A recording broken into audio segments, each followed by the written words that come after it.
Ano day kalaw? Kuwari mong sudan law oh. Yan ang aming finished product. Luto na.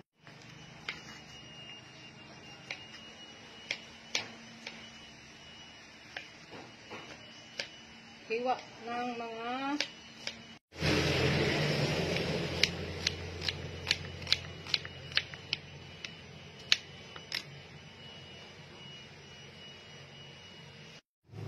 yan na ang aking chicken. Ginisa ko na yan. Pakukuluin ko na lang ito. Tapos lagyan ng gata.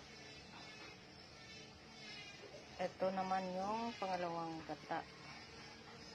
Tapos ilalagay na natin dito ay yung pangalawang gata. Ayan na.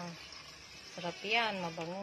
Yummy, yummy po yan. Sarap yan. Native chicken na naman kami dito.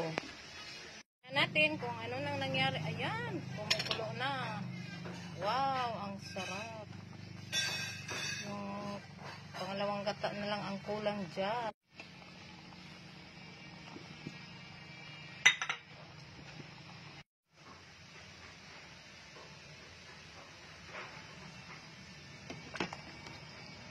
Wow, ang sarap.